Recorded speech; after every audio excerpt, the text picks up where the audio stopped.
పోలీసులు ప్రేక్షక పాత్ర వహిస్తున్నారు. 36 హత్యలు జరిగాయను. ఏంటో 36 మీ కార్యకర్తల పేర్లు ఎవరో పేర్లు చెప్పండి.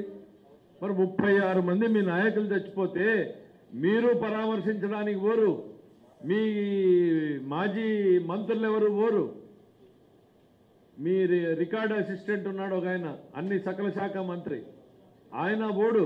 సడన్గా ఢిల్లీ పోయేటప్పటికి ఏదో 36 వచ్చినాయి.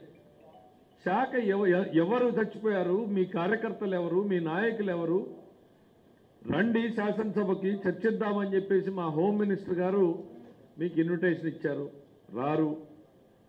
మేం చెప్పాం ఈరోజు రాష్ట్ర ఆర్థిక పరిస్థితి మీద చర్చ ఉంది, ప్రజలు మీకు ఓట్లేసి గెలిపించింది దేనికి, శాసనసభలో చర్చించమని, ఎక్కడో సింగిల్ కెమెరాతో ప్రెస్ మీట్ పెట్టమని కాదు. మళ్ళీ అన్ని ఛానళ్ళు కూడా కెమెరాలు తీసుకురావద్దండి అని చెప్పి ఒక ప్రెస్ నోట్ పెట్టి మరి మీరిచ్చిన కెమెరాల నుంచి మాత్రమే ప్రజలు మిమ్మల్ని చూడాలనుకుంటున్నారు. ఇదేందో నాకు అర్థం కాదు. రాజకీయ నాయకుడు అనేవాడు జనంలో ఉండాలి, మీడియా ముందు ఉండాలి. మరి సింగిల్ కెమెరా, అది మీ కెమెరా ముందు మాత్రమే మీరు మాట్లాడింది మాత్రమే వినిపించాలి. అదేంటంటే స్థలం చాలా తక్కువ ఉందంట క్యాంప్ ఆఫీస్లో. నేను ప్రెస్ నోట్ చూసా, గూగుల్ మ్యాప్లో చూస్తే అది మైసూర్ మహారాజా ప్యాలెస్ కన్నా పెద్దగా ఉంది. చూడండి, 2 ప్యాలెస్లు ఉన్నాయి పక్క పక్కన. అక్కడ మీడియా కెమెరాలు కూర్చునే దానికి ప్లేస్ లేదంట. కాబట్టి మీరు ఎవరు కెమెరాలు తీసుకురావద్దు, మా కెమెరాల నుంచి ఇస్తామని చెప్పి ఓ ప్రెస్ నోట్ చూశాను.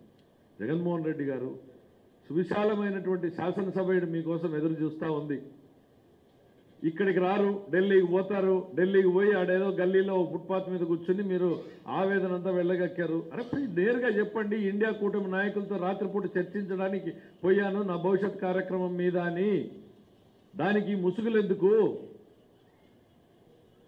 హత్యలు జరిగితే ఓ రోజు డీజీపీకి రిప్రజెంటేషన్ ఇవ్వడమో, ఇక్కడున్న గవర్నర్ గారిని కలవడమో, ఇక్కడున్న జాబితాలు చెప్పడమో ఇదేమీ లేదు. నేరుగా ఢిల్లీకి వెళ్ళిపోతారు మీరు. చెప్పండి నేరుగా, అరే పార్లమెంట్ జరుగుతోంది, అన్ని నాయకులు వచ్చారు, భవిష్యత్తు అగమ్య గోచరంగా కనపడుతోంది, ఒకవైపు కేసులు ఇక్కడ ప్రారంభం కాబోతున్నాయి, ఇండియా కూటమి ఏమన్నా రెస్క్యూకి వస్తుందని మీరు మాట్లాడాలనుకున్నారు, పోయారు. ధైర్యంగా పోండి. దానికి ఇంకా ఇన్ని ముసుగులు ఎందుకు? అక్కడికి పోయేదో జరిగింది, పోనీ అక్కడన్నా జాబితా విడుదల చేశారా? లేదు.